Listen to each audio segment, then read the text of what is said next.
Hello everyone, welcome to break time classes. इस video में हम आरओ और यूपी पीसीएस के एग्जाम के लिए जो फिजिक्स वाला सेक्शन है उसको पूरा कंप्लीट इसी वीडियो में कवर करेंगे। बायोलॉजी हमने कर लिया था और जो प्लेलिस्ट है यूपी पीसीएस और आरओ की आपको डिस्क्रिप्शन में मिल जाएगी। इसके अलावा आरओ का ग्रुप ज्वाइन करना हो तो जो नंबर दिया है इस पर व्हाट्सएप करके ग्रुप की डिटेल्स ले सकते हैं। कम समय में तैयारी करने के लिए आपके लिए ये एक बहुत अच्छा इसमें सभी सोर्सेज मिल जाएंगे, जैसे कि सब्जेक्ट वाइज नोट्स वगैरह, पीवाईक्यू है या फिर जो टेस्ट वगैरह हैं वो सब आपको यहीं पे इसी ग्रुप में मिल जाएंगे। इसके अलावा आरओ प्लस यूपी पीसीएस का भी ग्रुप चल रहा है, अलग यूपी पीसीएस का भी ग्रुप चल रहा है। वो सभी डिटेल आपको जैसे ही इस नंबर पे व्हाट्सएप करेंगे, जो चीज़ लिख के भेजेंगे इसकी डिटेल चाहिए वो आपको तुरंत उसी पे सेंड कर दी जाएगी। पूरा प्रोसेस क्या क्या मिलेगा, किस तरह से ज्वाइन करना है, वो भी सब उसी में लिखा होगा। तो चलिए शुरू करेंगे। सबसे पहले द्रव का अपेक्षित घनत्व मापने के लिए कौन सा यंत्र प्रयोग किया जाता है। यहाँ पे देखिए कई सारी जगह से ये चीज़ें ली गई हैं, चाहे गूगल से हो या जो लूसेंट के पीछे जितनी चीज़ें लिखी रहती हैं फिजिक्स में जो इंपॉर्टेंट होती हैं, जो एग्ज़ाम में पूछी जाती हैं, वो सब भी जो यूपी पीसीएस के आयोग से पूछी जाती हैं, चाहे आरओ के एग्ज़ाम में चाहे यूपी पीसीएस के, तो वो सब यहाँ पे ऐड की गई हैं। तो अपेक्षित घनत्व मापने के लिए हाइड्रोमीटर का प्रयोग किया जाता है, हाइड्रोमीटर। फिर आर्द्रता मापने के लिए हाइग्रोमीटर का यूज़ किया जाता है। ध्वनि की तीव्रता मापने के लिए ऑडियोमीटर का यूज़ किया जाता है, ऑडियो से जैसे आवाज़ आती है उसी तरह से ऑडियोमीटर का। फिर समुद्र की गहराई मापने के लिए फैथोमीटर का यूज़ करते हैं। उड़ते विमान की ऊंचाई मापने के लिए अल्टीमीटर का यूज़ किया जाता है। सूर्य की किरणों की तीव्रता मापने के लिए जो है एक्टियोमीटर का यूज़ करते हैं। उच्च ताप मापने के लिए पायरोमीटर का यूज़ किया जाता है, जैसे सूर्य वगैरह का तापमान मापने के लिए पायरोमीटर का प्रयोग किया जाता है। वायु की शक्ति और गति मापने के लिए एनीमोमीटर का प्रयोग करते हैं, वायु की शक्ति और गति के लिए एनीमोमीटर। आगे यहाँ पे बात करेंगे, उड़ते विमान की ऊंचाई वाला हमने देखा था, ये अल्टीमीटर है, और वायु की शक्ति वाला एनीमोमीटर है। वर्षा मापक यंत्र को कहा जाता है यूडोमीटर, और वर्षा की मात्रा ज्ञात करने वाला यंत्र रेन गेज कहलाता है। ये दोनों अलग अलग चीज़ें हैं। फिर यहाँ पे अवतल लेंस और उत्तल लेंस का ये एक फेवरेट क्वेश्चन होता है आयोग का, जो पूछा जाता है अक्सर एग्जाम में, कहाँ पे अवतल लेंस का यूज़ होगा, कहाँ पे उत्तल लेंस का। तो अवतल लेंस का यहाँ पे प्रयोग देखें, पहले निकट दृष्टि दोष को दूर करने के लिए इसका प्रयोग किया जाता है। निकट दृष्टि दोष मतलब निकट की चीज़ें सब सही दिखाई दे रही हैं, दूर का नहीं दिखाई दे रहा है। फिर वाहनों की हेडलाइट में भी इसका प्रयोग करते हैं। दाढ़ी बनाने में भी अवतल दर्पण का भी प्रयोग किया जाता है। दर्पण और लेंस अलग अलग चीज़ें हैं, लेकिन जब एग्जाम में आता है तो आप अवतल याद रखिएगा। अवतल इस तरह से ऑप्शन से आप कंफ्यूज नहीं होंगे। दाढ़ी बनाने के लिए जो शीशा यूज़ किया जाता है वो अवतल शीशा होता है, अवतल दर्पण होता है। फिर मोतियाबिंद के इलाज में जो लेंस यूज़ किया जाता है वो अवतल लेंस होता है। दांत के डॉक्टर जो दांत को अंदर से देखने के लिए डालते हैं तो वो भी अवतल लेंस ही होता है। आगे बात करेंगे उत्तल लेंस का प्रयोग कहाँ कहाँ पे होता है, तो दूर दृष्टि दोष में होता है, जिसमें दूर की चीज़ें सही दिखाई देती है, पास की नहीं दिखाई देती। वाहनों के साइड में भी उत्तल दर्पण का प्रयोग किया जाता है। इसके अलावा ज्योतिष द्वारा हाथ देखने में उत्तल लेंस का प्रयोग करते हैं। घड़ी के अंदर के भाग को देखने के लिए प्रयोगशाला में जो है ये उत्तल लेंस का प्रयोग किया जाता है, घड़ी के अंदर के भाग को देखने के लिए। इसके अलावा प्रयोगशाला में अलग से जो है उत्तल लेंस का प्रयोग करते हैं। आगे बात करेंगे ध्वनि की तीव्रता मापने की इकाई क्या कहलाती है, तो इसको डेसिबल कहा जाता है। डेसिबल में मापते हैं ध्वनि की तीव्रता। इसके अलावा ये भी क्वेश्चन पूछे जा चुके हैं कि इसमें से कोई कोई ऐसे डेसिबल पूछ लिया जाता है, जैसे सामान्य बातचीत जो होती है वो कितने डेसिबल पे बातचीत होती है, तो लगभग जो है 30 से 40 डेसिबल तक पे बातचीत आसानी से हो सकती है। और एक चीज़ और पूछा जाता है कि मनुष्य के सुन सकने की जो क्षमता होती है वो कितनी होती है, तो 20 से 20,000 हर्ट्ज तक जो है ये क्षमता होती है मनुष्य की सुन सकने की। आगे बात करेंगे यहाँ पर जोर से बातचीत जो है 50 से 60 डेसिबल में होती है। फिर जेट विमान की जो तीव्रता होती है वो 140 से 150 डेसिबल। ट्रक और ट्रैक्टर की 90 से 100। सायरन की आवाज़ जो है 110 से 120 होती है। कभी कभी ये क्वेश्चन पूछे जाते हैं। हृदय की धड़कन जो है 0 डेसिबल इसको बोला जाता है, और फुसफुसाहट में 20 डेसिबल की आवाज़ मिलती है। फिर घड़ी में जो है घड़ी की जो टक टक की आवाज़ आती है ये जो है 30 डेसिबल इसकी जो है आवृत्ति होती है। फिर जो अस्पताल में जो है 74 डेसिबल को मेंटेन रखा जाता है, इससे ज़्यादा नहीं हो सकता है। तो ये कुछ चीज़ें हैं जो पूछ ली जाती हैं। आगे बात करेंगे गुरुत्वीय त्वरण का न्यूनतम मान कहाँ पर होता है, तो भूमध्य रेखा पर गुरुत्वीय त्वरण का यानी जी का जो है मान सबसे कम कहाँ होगा, भूमध्य रेखा पर यानी 0 डिग्री अक्षांश पर। और अधिकतम मान कहाँ पर होता है, तो ध्रुवों पर। तरंगे जो है वो 2 तरह की होती हैं। यहाँ पे जो है आपको लाइन बाई लाइन सभी चीज़ें जो क्वेश्चन पूछे जाते हैं यहीं पे कवर हो जाएंगे। तरंगे मुख्यतः 2 प्रकार की होती हैं, एक यांत्रिक तरंग होती है, एक अयांत्रिक तरंग होती है, जिसको विद्युत चुंबकीय तरंग भी कहते हैं। यांत्रिक तरंग में 2 तरंगे आते हैं, एक अनुदैर्ध्य एक अनुप्रस्थ। अनुदैर्घ्य जो होती है ये समांतर ध्वनि वाली होती है और अनुप्रस्थ जो होती है ये लंबवत प्रकाश वाली तरंग होती है। सामान्यतः जो है अनुदैर्घ्य तरंगे ध्वनि तरंगों को कहा जाता है और अनुप्रस्थ तरंगे प्रकाश तरंगों को कहा जाता है। नेक्स्ट बात करेंगे विद्युत चुंबकीय तरंग जो है ये किस तरह से, इसमें से भी क्वेश्चन आता है कि इसको अरेंज करिए और इसको इस तरह से जानिए कि जिसकी आवृत्ति ज़्यादा होगी उसकी तरंग दैर्घ्य कम होगी। यहाँ पे इनवर्स प्रोपोर्शन रहता है, आवृत्ति जो होती है वो एक बटे तरंग दैर्घ्य के बराबर होती है, मतलब उल्टा होता है उसका। तो यहाँ पे देखते हैं आवृत्ति का घटता क्रम जो है ये ऐसे दिया हुआ है। सबसे ज़्यादा आवृत्ति किसकी है, तो ये गामा किरणों की सबसे ज़्यादा आवृत्ति होती है। पहले कभी भी एग्जाम में आए कि इसको कुछ ये सब चीज़ें दी रहती हैं, उसको अरेंज करने को आता है कि इसको आवृत्ति के क्रम में या फिर तरंग दैर्घ्य के बढ़ते घटते क्रम में अरेंज करिए। तो पहले इस तरह से लिख लीजिए इसको, पहले गामा लिखिए, एक्स पराबैंगनी, फिर दृश्य बीच में आएगी, ये दृश्य मतलब ये सामान्य जिसको हम देख सकते हैं अच्छे से, फिर ये औरक्त आएगी, फिर माइक्रो तरंगे जो सूक्ष्म तरंगे होती है, फिर रेडियो तरंगे। इस तरह से इसको एक लाइन में लिख लीजिए। फिर आवृत्ति का घटता हुआ क्रम, सबसे ज़्यादा आवृत्ति होगी गामा की, उसके बाद होती है एक्स की, फिर पराबैंगनी किरणों की, फिर दृश्य प्रकाश की, फिर अवरक्त किरणों की, फिर माइक्रो तरंगों की, माइक्रोवेव्स की, फिर रेडियो वेव्स की। तो ये आवृत्ति का घटता क्रम है। अब यहाँ पर देखिए ये तरंग दैर्घ्य का बढ़ता क्रम है, जिसकी आवृत्ति सबसे ज़्यादा थी उसकी तरंग दैर्घ्य सबसे कम होगी, नीचे नीचे जाते जाते बढ़ती जाएगी तरंग दैर्घ्य। तो सबसे कम तरंग दैर्घ्य किसकी है, गामा किरणों की, फिर एक्स किरणों की, फिर पराबैंगनी, फिर दृश्य, फिर अवरक्त, फिर माइक्रो तरंग, फिर रेडियो तरंग। एक चीज़ याद रखिए, दूसरा वाला इसका उल्टा होगा। आगे बात करेंगे यहाँ पर भेदन क्षमता की। भेदन क्षमता मतलब जिसकी आवृत्ति सबसे ज़्यादा होगी उसी की भेदन क्षमता सबसे ज़्यादा होती है। जिसकी आवृत्ति ज़्यादा होगी मतलब गामा किरणों की भेदन क्षमता सबसे ज़्यादा होगी, उसी तरह से ही पूरा ये आवृत्ति के हिसाब से ही इसकी भेदन क्षमता भी होगी। आगे बात करेंगे गामा किरणें जो हैं ये नाभिकीय प्रक्रियाओं में इसका प्रयोग किया जाता है, खोज की थी पॉल विलार्ड ने गामा किरणों की। फिर यहाँ पे आता है रेडियो, टेलीविज़न, टेलीफोन में क्या यूज़ किया जाता है, ये अलग से क्वेश्चन पूछे जाते हैं। तो यहाँ पर माइक्रोवेव्स यानी लघु तरंगों का प्रयोग किया जाता है।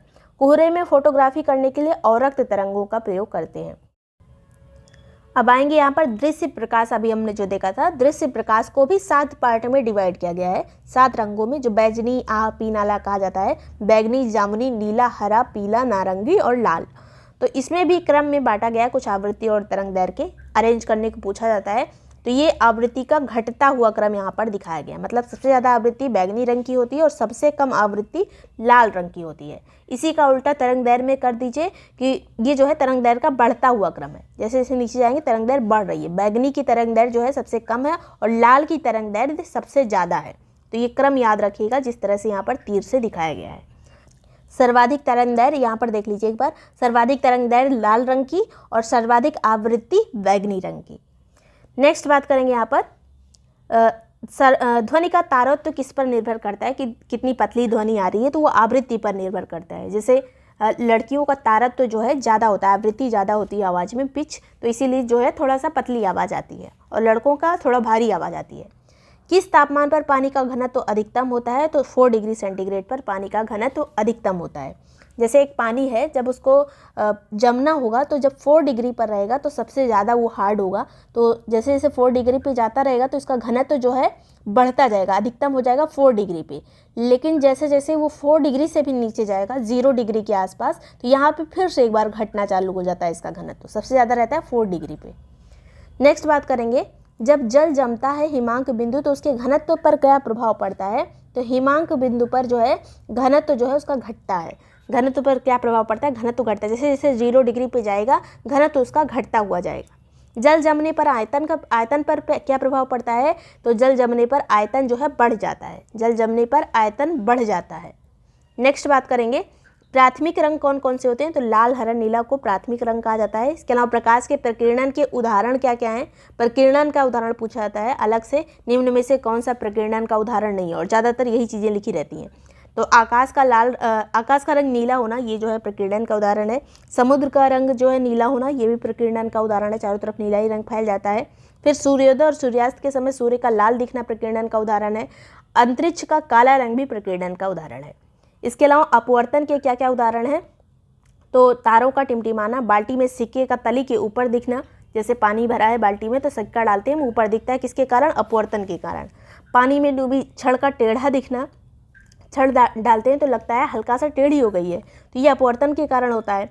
पूर्ण आंतरिक परावर्तन का क्या उदाहरण है? तो हीरे का चमकना, जितनी भी चीज़ें चमकेंगी समझिए कि वो पूर्ण आंतरिक, ये परावर्तन लिखा हुआ है। जैसे हीरे का चमकना, रेगिस्तान मरीचिका, कभी कभी हम गर्मियों में जाते हैं जैसे लगता है दूर पे पानी भरा हुआ है लेकिन वो पानी नहीं रहता वहाँ पहुँचने पे, तो रेगिस्तान मरीचिका उसको कहा जाता है। कांच का चटका भाग चमकीला दिखना, ये भी पूर्ण आंतरिक परावर्तन है। पानी में पड़ी जो परख नली का चमकीला दिखना, या फिर पानी में जो बुलबुले होते हैं वो चमकते हुए दिखते हैं, ये भी जो है पूर्ण आंतरिक परावर्तन का उदाहरण है। आगे बात करेंगे वोल्ट मीटर का क्या यूज़ होता है? तो दो बिंदु के बीच में विभवांतर नापने के लिए, रेन गेज वर्षा मापने के लिए, गैल्वेनोमीटर विद्युत परिपथ में विद्युत धारा की उपस्थिति का पता लगाने के लिए, एमीटर जो है ये विद्युत धारा मापने के लिए ये यंत्र होता है। इसके अलावा ट्रांसफार्मर जो है ये किस सिद्धांत पर काम करता है? तो विद्युत चुम्बकीय प्रेरण के सिद्धांत पर काम करता है। कभी कभी जो है स्टेटमेंट आ जाता है इस तरह का। इसका कार्य क्या होता है ट्रांसफार्मर का? तो उच्च एसी वोल्टेज को निम्न एसी वोल्टेज में बदलना, या फिर निम्न एसी वोल्टेज को उच्च एसी वोल्टेज में बदलना, दोनों का काम करता है। ये रिवर्स में भी काम करता है। आगे बात करेंगे डायनेमो का क्या कार्य होता है? तो यांत्रिक ऊर्जा को विद्युत ऊर्जा में बदलना डायनेमो का कार्य है। विद्युत मोटर का कार्य है विद्युत ऊर्जा को यांत्रिक ऊर्जा में बदलना। जहाँ पे बिजली लगती है उसके बाद जैसे पानी वगैरह निकल रहा है तो वो कहते हैं कि विद्युत ऊर्जा जो है यांत्रिक ऊर्जा में बदल गई। तो इस तरह से होता है, थोड़ा सा डेली लाइफ से रिलेट करेंगे तो समझ में आएगा। माइक्रोफोन जो है ध्वनि ऊर्जा को विद्युत ऊर्जा में बदलता है। जैसे मैं माइक्रोफोन से अगर बोल रही हूँ तो आपको ये आवाज़ जो है ये सुनाई दे रही होगी, तो माइक्रोफोन को ये जो ध्वनि ऊर्जा मेरी जा रही है ये आपको विद्युत रूप में कन्वर्ट होकर जा रही है। आगे बात करेंगे लाउड स्पीकर की बात करें तो ये विद्युत ऊर्जा को ध्वनि ऊर्जा में बदलता है। जो लाउड स्पीकर में बोला जाता है तो सामने वालों को बहुत तेज़ सुनाई देता है। जो लोग आगे मेरे बैठे होंगे अगर मैं लाउड स्पीकर पे बोलूँ तो पूरा एरिया कवर करेगा। आगे बात करेंगे मोमबत्ती की, तो इसमें रासायनिक ऊर्जा को ये प्रकाश ऊर्जा में बदलती है। नेक्स्ट दिष्टकारी का क्या अर्थ होता है? तो दिष्टकारी जो है ये एसी करंट को डीसी करंट में बदलता है। फिर ट्रांसफार्मर और डायनेमो की खोज किसने की थी? तो ये फैराडे ने की थी दोनों। डायनामाइट की खोज अल्फ्रेड नोबल ने। फिर टेलीविज़न की जेएल बेयर्ड ने। भारी जल की यूरे ने। यहाँ पे जितनी चीज़ें लिखी हैं बहुत बार एग्जाम में पूछी जा चुकी हैं, इसलिए इसको अच्छे से देख लीजिएगा। फिर एक्सरे की खोज जो है रॉन्टजन ने। प्रकाश वैद्युत प्रभाव की तो आइंस्टीन ने की थी। सापेक्षिकता का सिद्धांत भी इसको कहा जाता है, या फिर सापेक्षता का सिद्धांत बोलते हैं। सापेक्षता का सिद्धांत भी इसको बोलते हैं। डायोड वाल्व जो है इसकी खोज की थी सर जेएस फ्लेमिंग ने। ट्रायोड वाल्व की फॉरेस्ट ने की थी। फोटोग्राफी जो धातु में होती है इसकी खोज की थी निप्से ने। फिर रमन प्रभाव की खोज की थी सीवी रमन ने 1928 में। फिर रेडियम की खोज की थी मैडम क्यूरी ने। रेडियो एक्टिवता की खोज किसने की थी? तो हेनरी बैक्यूरेल ने की थी। ये हस्बैंड वाइफ थे। आगे बात करेंगे उत्तोलक जो है 3 तरह के होते हैं। एक जिसको प्रथम श्रेणी का उत्तोलक कहा जाता है, द्वितीय श्रेणी और तृतीय श्रेणी। जो प्रथम श्रेणी का उत्तोलक होता है उसमें आयास और भार के बीच में आलंब होता है। आलंब का मतलब होता है जहाँ से दोनों ज्वाइंट रहे, और इधर जो है भार रहता है, इधर आयास रहता है। जैसे कि कैंची को आप अपने उसमें इमेजिन करिए कि कैंची को सामने भार रहता है, मतलब जो चीज़ काटा जाता है वो आगे ऐसे जो है लगा रहता है और बीच में जुड़ी रहती है, फिर इधर इधर पकड़ा जाता है। इसको इधर पकड़ते हैं, इधर जो काटने का सामान है भार इधर आ गया, तो इस तरह से बीच में क्या आ गया? आलंब आ गया। बीच में आलंब आ जाएगा मतलब प्रथम श्रेणी का है। उसी तरह से प्लास भी होता है, उसी तरह से हैंडपम्प भी होता है और शीश झूला, ये सब प्रथम श्रेणी के उत्तोलक के उदाहरण हैं, एग्जाम में पूछे जाते हैं। फिर द्वितीय श्रेणी की बात करें तो इसमें जो है भार बीच में आ जाता है। भार जो है यहाँ पर बीच में आ जाएगा, यहाँ पर रखा जाएगा भार को, और एक तरफ आयास रहेगा इधर और एक तरफ आलंब रहेगा। तो ये भार बीच में किस में आता है? सरौते में। जैसे सरौता ऐसे होता है, भार यहाँ पर जब सुपारी रखी जाती है बीच में तो कट जाती है। उसी तरह से नींबू निचोड़ने की मशीन और कूड़ा उठाने वाली गाड़ी भी होती है। तृतीय श्रेणी में जो है आयास बीच में आ जाता है, इधर आलंब होता है, इधर भार होता है। जैसे चिमटा, तो चिमटा में जो है ऐसे होता है, ये ऐसे, तो इसमें जो है आयास बीच में आ जाता है, एक तरफ आलंब हो जाता है, एक तरफ भार हो जाता है। इसको आप बस थोड़ा सा रटना भी पड़ेगा, इतना एग्जैक्ट समझा नहीं जा सकता। और हाथ भी मनुष्य का इसी तरह काम करता है। तो तृतीय श्रेणी में चिमटा और हाथ, उदाहरण जितने यहाँ पर लिखे हुए हैं यही एग्जाम में पूछे जाएंगे, इसलिए इसको रट लीजिए। अब ज़्यादा समझेंगे तो फिर समझ में नहीं आएगा और मैं समझा भी नहीं पाऊंगी इससे ज़्यादा। तो जितना यहाँ पर उदाहरण लिखा है इसको रट जाइए, अगर उत्तोलक से क्वेश्चन आया तो यहीं से आएगा। नेक्स्ट बात करेंगे एक प्रकाश वर्ष में कितना मीटर होता है? तो एक प्रकाश वर्ष में 9.46 × 10⁻15 मीटर होता है। दूरी मापने की इकाई होती है। दूरी मापने की सबसे बड़ी इकाई कौन सी होती है? तो पारसेक होती है, जिससे तारों के बीच की दूरी वगैरह मापते हैं तो वो पारसेक होती है। नेक्स्ट बात करेंगे, एक पारसक में कितना प्रकाश वर्ष होता है, तो 3.26 प्रकाश वर्ष होता है। अब कुछ मूल राशियां होती हैं, उनकी मात्रक क्या क्या है, जैसे दूरी का मात्रक है मीटर, द्रव्यमान का किलोग्राम, समय का सेकंड, ताप का केल्विन, फिर विद्युत धारा का एम्पियर, ज्योति तीव्रता का कैंडेला, फिर पदार्थ की मात्रा का मोल। तो ये जो है मूल राशियां हैं। पूछा जाता है निम्न में से कौन सी मूल राशियां नहीं है, तो जो इनसे ही उत्पन्न होती हैं वो वाली राशियां मूल राशियां नहीं होती हैं, तो ये 7 है मूल। नेक्स्ट बात करेंगे, अत्यधिक ऊंचाई पर जाने पर हमें सांस लेने में तकलीफ होने लगती है, क्यों होती है, तो पहाड़ों पर जो है वायु का घनत्व कम होने लगता है, इस वजह से ऑक्सीजन की कमी हो जाती है। इसके अलावा सार्वभौमिक जो गुरुत्वाकर्षण नियतांक होता है कैपिटल जी, इसका मान किसने दिया था, तो हेनरी कैवेंडिश ने दिया था। और कभी कभी इसका जो है कितना मान होता है ये भी पूछ लिया जाता है, तो 6.67 × 10⁻⁻11 न्यूटन मीटर स्क्वायर पर किलोमीटर स्क्वायर। तो ये जो है इसका मान होता है कैपिटल जी का। आगे बात करेंगे, हाइड्रोलिक जो ब्रेक होती है वो किस सिद्धांत पर काम करती है, तो पास्कल के नियम पर काम करती है। इस तरह से क्वेश्चन बन चुके हैं कौन सा किस सिद्धांत पे काम करता है।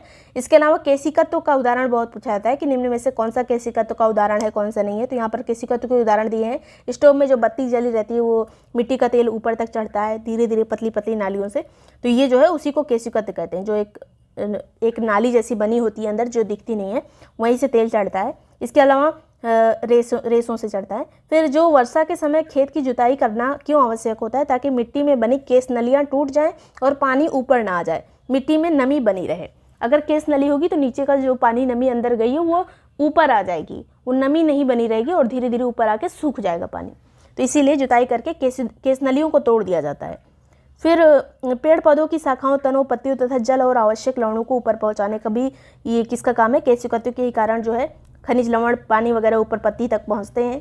इसके अलावा आदर्श तरल की श्यानता कितनी होती है अगर पूछा जाए तो 0 होती है। पराश्रव्य ध्वनि किसके द्वारा सुनी जा सकती है, तो कुत्ते और डॉल्फिन जो है पराश्रव्य ध्वनियों को सुन सकते हैं। जो सुपर सोनिक आवाज़ होती है एकदम बहुत तेज, उसको कुत्ते और डॉल्फिन सुन लेते हैं। स्टेथोस्कोप कार्य करता है जो ये ध्वनि के परावर्तन पर कार्य करता है। सेकंड लोलक का आवर्तकाल कितना होता है, तो 2 सेकंड होता है। इसके अलावा सेल्सियस, फ़ारेनहाइट, केल्विन में कभी कभी जो है बदलने को आता है। तो ये जो है C/5 होता है। C/5 = F-13/9। इतना जरूर याद रखिएगा, इन्हीं में से पूछ रहा था। फ़ारेनहाइट को सेल्सियस में, सेल्सियस को फ़ारेनहाइट में, बार बार हमेशा अगर कभी आता है कन्वर्ट करने को तो यही आता है। आगे बात करेंगे यहाँ पर, तारों का रंग प्रदर्शित करता है क्या, तारों के तापमान को। तापमान जितना जिस हिसाब से होगा उसी हिसाब से तारे का कलर दिखाई देगा। इसके अलावा मानव शरीर का सामान्य तापमान कितना होता है, 98.6 फ़ारेनहाइट या फिर 37 डिग्री सेंटीग्रेड या फिर 310 केल्विन। तो तीनों में भी पूछा जाए, अगर इसमें किसी में भी पूछा जाए तो इस तरह से आंसर लिखना है। कभी कभी फ़ारेनहाइट नहीं रहता है ऑप्शन में। नेक्स्ट बात करेंगे, कमरे के ताप या फिर सामान्य ताप पर जो है, सामान्य ताप कितना होता है 20 से 22 डिग्री सेंटीग्रेड पर जो धातुएं होती हैं, द्रव धातुएं कौन कौन सी हो जाती हैं। धातु जो है सामान्यतः ठोस होती है, लेकिन कौन सी ऐसी धातु है जो कि सामान्य ताप पर वो द्रव में रहती है, लिक्विड रूप में रहती है। तो पारा है, गैलियम है, रुबिडियम है, सीजियम है, फेंसियम। तो ये धातुएं जो हैं द्रव रूप में रहती है, पारा, गैलियम, रुबिडियम, सीजियम और फेंसियम। नेक्स्ट बात करेंगे यहाँ पर, दाब बढ़ाने पर जल के क्वथनांक पर क्या प्रभाव पड़ता है, तो बढ़ जाएगा, क्वथनांक बढ़ जाएगा। मतलब क्वथनांक किसी चीज़ का बढ़ रहा है, मतलब वो अच्छे से पक जाएगी। जब बॉइलिंग पॉइंट जैसे जैसे बढ़ता है, खाना जल्दी से मतलब पक जाता है। जैसे पहाड़ों पर जब हम लेके जाते हैं, वहाँ पर कोई चीज़ पकाने की कोशिश करते हैं तो क्वथनांक बहुत आसानी से आ जाता है। जैसे वहाँ पे दाब बहुत कम हो जाता है, इसलिए जो है क्वथनांक बहुत जल्दी पानी उबलने लगेगा और खाना नहीं पकेगा। तो इसलिए जो है यही दिक्कत होती है। आगे बात करेंगे, फ्यूज तार बनाए जाते हैं किससे, तो उच्च प्रतिरोध और निम्न गलनांक पर। उसका प्रतिरोध ज़्यादा होता है, गलनांक कम। फिर प्रकाश का रंग निर्धारित होता है किससे, तो उसकी तरंगदैर्घ्य से प्रकाश का रंग निर्धारित होता है। 2 समांतर दर्पणों के मध्य रखी गई वस्तु के कितने प्रतिबिंब बनते हैं, तो अनंत प्रतिबिंब बनते हैं। जैसे हम लोग बचपन में जब बाल कटवाने जाते थे तो एक सामने शीशा लगा रहता था, एक पीछे, तो बहुत सारे चित्र दिखते थे, तो गिनने की कोशिश करते थे लेकिन वो अनंत रहते थे। फिर आँख की रेटिना पर बना प्रतिबिंब होता है कैसा, तो वास्तविक और उल्टा। वास्तविक और उल्टा जो हम आँख से देखते हैं। CV रमन को नोबेल पुरस्कार जो है कब दिया गया था, तो 1930 में दिया गया था, रमन प्रभाव की खोज के लिए। 1928 में इन्होंने खोज की थी और ये जो दिया गया था 1930 में दिया गया था। चुंबक की आकर्षण शक्ति न्यूनतम मतलब कहाँ पे, किस छोर पे होती है, तो बीच में जो है सबसे न्यूनतम उसकी शक्ति होती है चुंबक की, और छोर पर सबसे ज़्यादा होती है। नेक्स्ट बात करेंगे कुछ यंत्र हैं और उसकी सिद्धांत पे काम करते हैं। तो भाप का इंजन जो है ऊष्मागतिकी के सिद्धांत पे। फिर है यहाँ पर विद्युत जनरेटर, ये विद्युत चुंबकीय प्रेरण के आधार पर काम करता है। रॉकेट जो है न्यूटन के तृतीय नियम पर काम करता है। वायुयान बर्नौली के सिद्धांत पर। फोटोसेल जो है प्रकाश वैद्युत प्रभाव के सिद्धांत पर। नाभिकीय रिएक्टर नाभिकीय विखंडन के सिद्धांत पर काम करता है। तो ये कुछ सिद्धांत जो एग्जाम में पूछे जाते हैं या मैच करने को आ जाते हैं। तो फिजिक्स में इतनी ही चीज़ें पीसीएस आयोग जो है पूछता है, बार बार रिपीट होती हैं, इसको कई बार रिवाइज कर लीजिएगा क्योंकि चीज़ें जो है बहुत यहाँ पे जल्दी कवर हो जाती हैं, उसको रिवीजन में आपको दिक्कत होती होगी। तो बार बार इसको पढ़ना पड़ेगा, एग्जाम के पहले फिर पढ़िएगा। और ये सब नोट्स वगैरह जितने हैं वो सब ज्वाइन करने के लिए या फिर जो टेस्ट वगैरह हैं, ये जो नंबर दिया है इस पर व्हाट्सएप करके आरओ ग्रुप डिटेल्स जैसे ही व्हाट्सएप करेंगे आप, पूरी डिटेल आपको भेज दी जाएगी, उसको प्रॉपर्ली पढ़कर ग्रुप को ज्वाइन कर सकते हैं। Thank you so much for watching break time classes.